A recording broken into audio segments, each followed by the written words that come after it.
আসসালামু আলাইকুম আপু, এখানে কি বিক্রি করছেন? অনেক সুন্দর গ্র্যান্ড করতেছে। চিকেন চপ আছে, চিকেন চপ, রোল আছে। চিকেন চপ কত করে বিক্রি করছেন? আপু একটা কথা বলবো, আমার কাছে না টাকা নেই, আমার হচ্ছে চিকেন চপ খেতে মন চাচ্ছে, আমাকে কি একটা দেওয়া যাবে? অবশ্যই দেওয়া যাবে। আপনার লস হয়ে যাবে না? শিওর? খাইতে দিলে লস কিসের? পরে দাবি করবেন না তো? না না না, আচ্ছা ঠিক আছে, তাহলে আমাকে একটা দেন। আরে ছোট ভাই হিসেবে তো একটা খাওয়াই যায়। অবশ্যই। কয়জন? আমরা 4 জন আছি। নেন, সমস্যা নেই, সব জায়গায় লাভ করতে হয় নাকি? আচ্ছা এইভাবে দিয়ে দিচ্ছেন আপনি? আপনার মন এত বড়?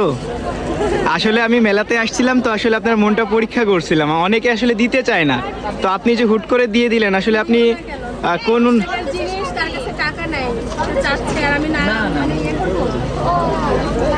আচ্ছা যাই হোক আপু, থ্যাংক ইউ। আর আপনার টাকাটা আমরা দিচ্ছি, আসলে আমরা একটু মন পরীক্ষা করি, সোশ্যাল এক্সপেরিমেন্ট করি, যেগুলো হচ্ছে মানুষ অনেক সময় দিতে চায় না, আসলে মানুষের মন এখন দেখতে চাই যে কেমন, আসলে এই যুগের মানুষের পরে অনেকে বিশ্বাস করে না, তো আপনি সেই যুগে এসে মানুষকে ফ্রিতে খাবার দিচ্ছেন। বিশ্বাস চলে। আচ্ছা ঠিক আছে, ধন্যবাদ আপু।